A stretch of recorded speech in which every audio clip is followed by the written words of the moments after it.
আমাদের শিশু হারা, মা হারা, এতিম হয়ে আমরা পরিবারকে আমরা কোনো রকম নিশ্চয়তা দিতে পারছি না। আমরা সারাদিন পরিশ্রম করে, আমরা গরিব মানুষ, আমরা সারাদিন পরিশ্রম করে রাতে যাই আমাদের মা বাবা ভাই বোনকে নিয়ে আমরা বুকে নিয়ে ঘুমাতে চাই। আমরা এইটুকু সময়, রাতের সময় আমরা এইটুকু সময় পাই না। কারণ এই হাতির আক্রমণ 2016 সাল থেকে আমাদের অনেক মানুষ, অনেক মা বোনকে মৃত্যুগ্রহণ করছে।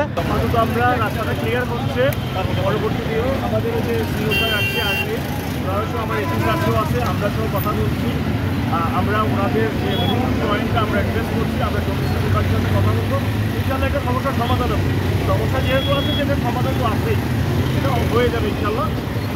বিদ্যুৎ পদের সব সংস্থাকে নিয়ে একটি বৈঠকের কথা। হ্যাঁ, আমাদেরকে কি আশ্বাস দিয়েছে, কোন আশ্বাসের প্রেক্ষিতে আশ্বাস আসলে সিওসার আছে, সিওসারের সাথে কথা বলতে একটু বেটার হয়।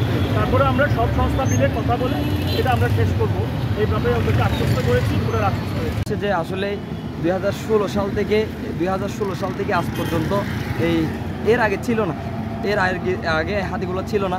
2016 সাল থেকে আজ পর্যন্ত প্রায় 21 জন প্লাস মানুষ মারা যায়, শিশু হতে বৃদ্ধ হতে সবাই মারা যায়। হ্যাঁ, 21 জন প্লাস মারা যায়। তো 100 জনের উপরে প্রায় আহত, আর হচ্ছে গড় ভাঙা হয়েছে 50-60টার অধিক।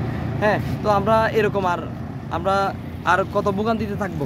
হ্যাঁ, আর হচ্ছে যে আমরা এই কেবিজেডের কর্তৃপক্ষদের সাথে কথা বলেছি, আমরা অনেক স্মারকলিপি দিয়েছিলাম এই হাতিগুলা অপসারণ করার জন্য। এখন ওনারা আমাদেরকে আশ্বাস দিয়ে আর পারে নাই। দিন শেষে আমরা রাজপথে নামতে বাধ্য হয়েছি। অফিসে গেলে ও বলে যে আপনারা বাইরে দাঁড়ান, আমরা পরে কথা বলবো। এবার বলতে আমাদের সারাদিন বসায় রাখে ওরা আমাদের সময়ের মূল্যটুকু দেয় না। আমাদের পরিবারে ওদের কাছে কোনো মূল্যই নাই।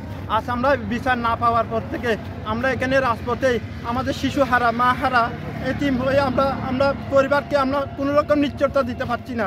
আমরা সারাদিন পরিশ্রম করে, আমরা গরিব মানুষ, আমরা সারাদিন পরিশ্রম করে রাতে যাই আমাদের মা বাবা ভাই বোনকে নিয়ে আমরা বুকে নিয়ে ঘুমাতে চাই। আমরা এইটুকু সময়, রাতের সময় আমরা এইটুকু সময় পাই না।